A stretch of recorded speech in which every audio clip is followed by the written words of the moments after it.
Kalau ke Bali memang nggak.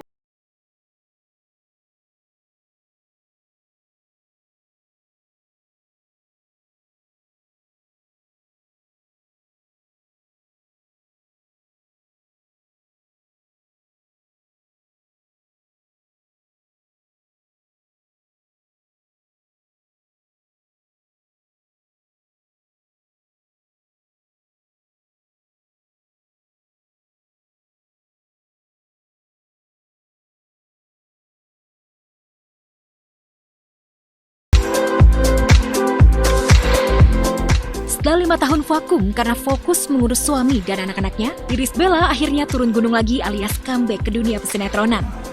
Namun meski antusias bisa kembali bekerja, Ibel justru mengaku sempat jet lag dan kebingungan di lokasi syuting. Awal-awalnya sih jujur aku agak kayak serasa seperti orang baru pulang dari luar negeri gitu loh, jet lag gitu ya. Jadi kayak karena aku pun dikasih tahu mau syuting ini tuh Hamin 1 ke Ibel syuting, tapi syutingnya besok ya. Hah? Aku kayak kaget gitu, aku gak ada persiapan apa-apa. Untungnya meski syuting strippingnya sudah berjalan beberapa hari, Ibel bisa tetap menyempatkan waktu untuk quality time bersama anak-anaknya. Lantas, benarkah sebelum comeback ke dunia sinetron lagi, Ibel harus mengantongi izin dari Amarzoni dan juga anak-anaknya?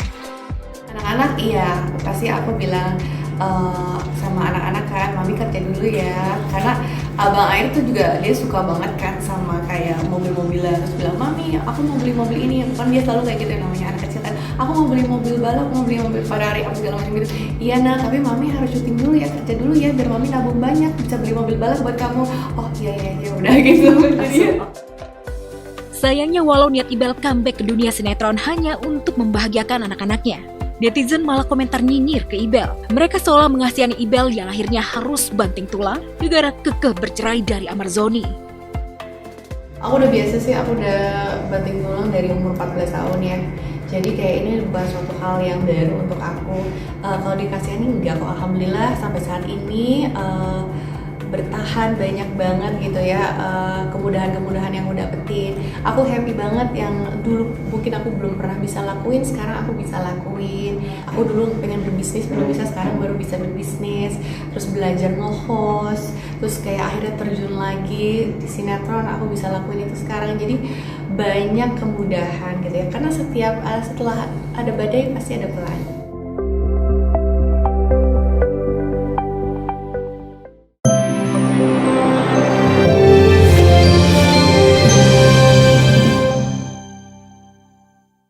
Update game Kikoran kamu, ikuti juga Kikoran Competition. Daftar sekarang juga.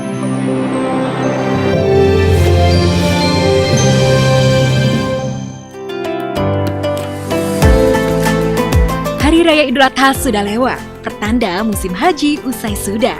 Umat muslim dari seluruh dunia pun sudah mulai kembali ke tanah airnya, termasuk Pasutri Atta Halilintar Aurel Hermansyah dan Kartika Putri Habib Usman bin Yahya. Kemarin Atta Aurel tiba di Indonesia setelah menunaikan ibadah haji di Tanah Suci. Atta Aurel pun langsung melepas kangen dengan kedua bidadari kecilnya, Aminah dan Azura. Aku mau diambil dari dia.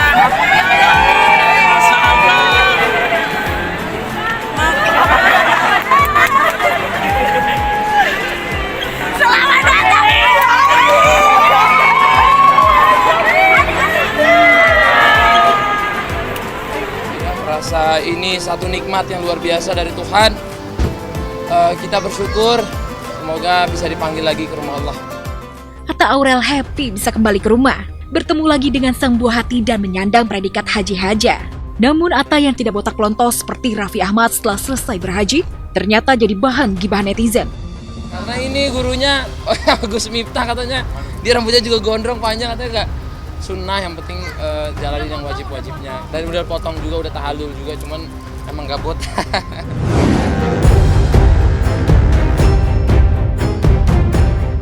Kalau Atta Halilintar kena sentil netizen gara-gara gak botak lontos pulang ibadah haji, Pasutri Kartika Putri Habib Usman malah kena rujak netizen gara-gara bikin konten lucu rasa julid soal eskalator viral di Masjidil Haram.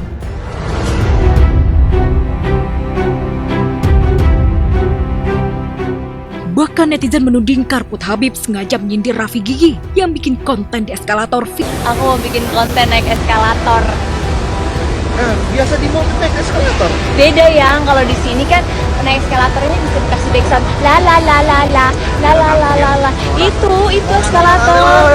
Itu Habib, ya Allah gitu. Udah kayak orang kampung.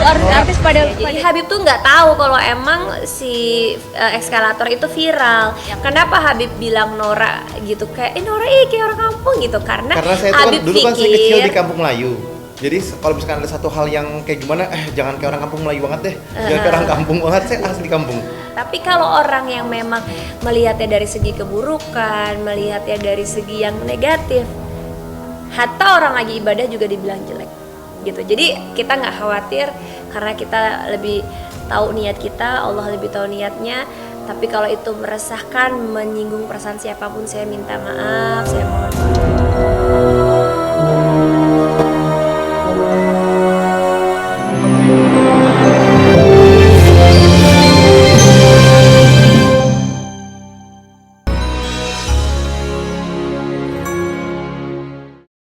Update game Kikoran kamu, ikuti juga Kikoran Competition. Daftar sekarang juga.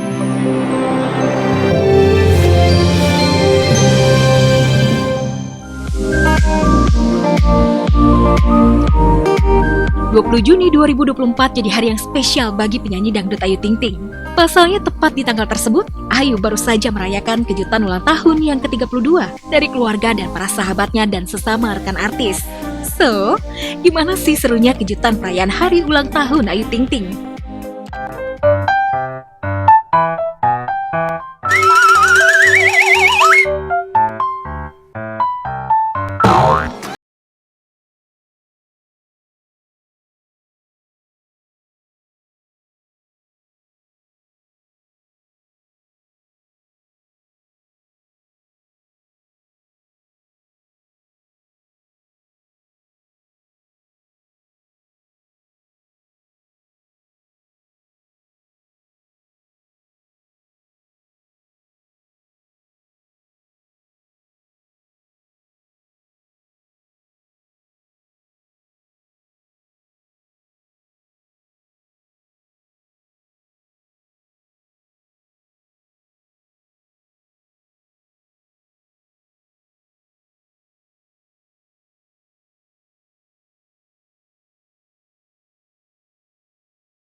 Sekarang juga.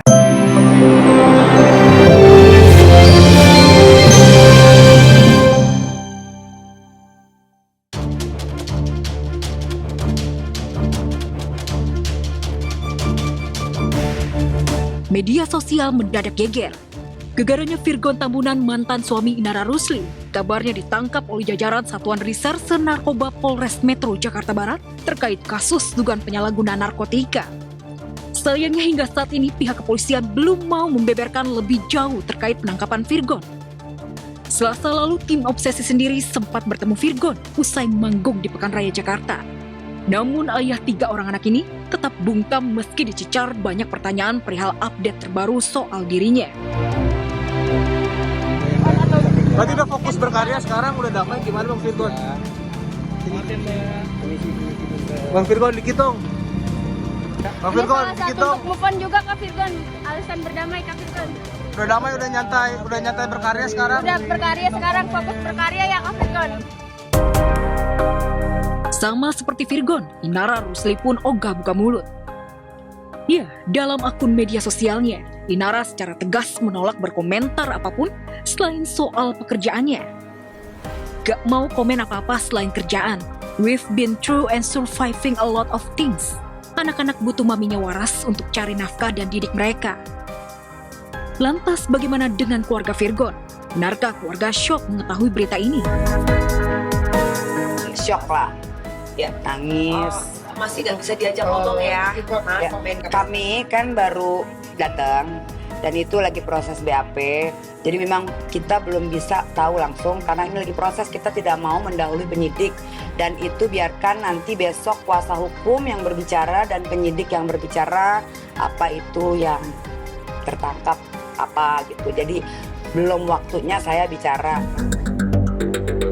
Usai Renaldo Martin blak-blakan membongkar dugaan perselingkuhan Anji Manji dengan istrinya Juliet Angela, Anji akhirnya angkat bicara.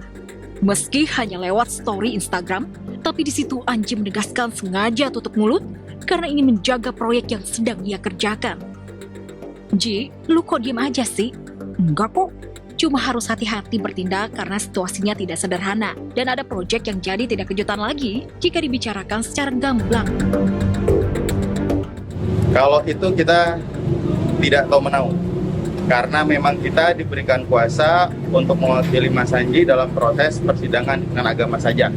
Hanya sebatas itu. Di luar dari itu, kita tidak punya kapasitas untuk menyampaikan ataupun kita berpendapat seperti itu.